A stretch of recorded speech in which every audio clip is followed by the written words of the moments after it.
سلام او مینه مو منئ په دې هیله چې ټول به راته صحتمند وئ.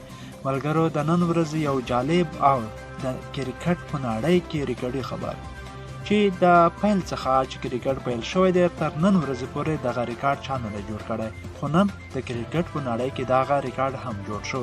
چې ملګرو څه ډول ریکارډ به وي دغه ویډیو تر پایه سره وګورئ، لایک او چینل سبسکرایب کړئ.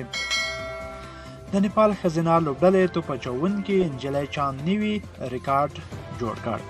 هغې په نړیواله شل اوریزه لوبه کې پرته د کومې منډې ورکولو شپږ لوبغاړي وسوځول او ستر ریکارډ یې په خپل نوم کړ.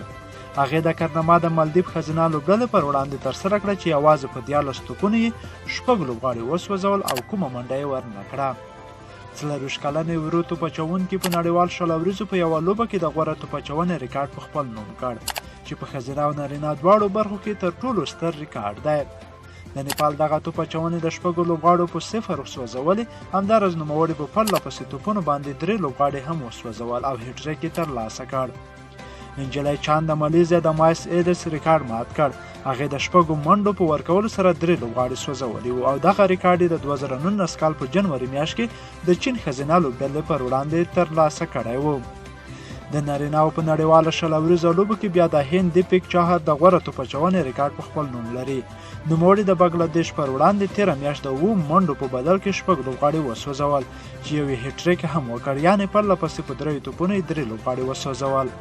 د نیپال او مالدیپ ترمنځ په دغه شل اوریزه لوبه کې یوه لوبډله هم په دې ونه توانېده چې 20 پورې منډې ترلاسه کړي. د مالدیپ ښځینه لوبډلې په 10.1 اورونو کې د ټولو سوځېدو لوبغاړو په مټ سره 14 منډې وکړې چې حمزه نیاز پکې 9 زیاتې منډې وکړې. یاد هدف د نیپال ښځینه لوبډلې په 5 توپونو باندې پوره کړ او لوبه یې بریا خپله کړه. کاجل 14 منډې وکړې او 4 اضافي منډې هم ورکړل شوې او په دې سره یې لوبه وګټله. چې ملګرو په دغه لوبه کې ډېرې جالبې صحنې هم ترلاسه شوي یا تر سترګو شوي دي چې زه یې تاسو ته ښایم. لومړی دا چې نیپال هیواد ښځینه لوبډلې د مالدیپ هیواد ښځینه ټوله لوبډله په 14 منډو آوټ کړه چې دا په 20 کې تر ټولو کم رنزونه دي.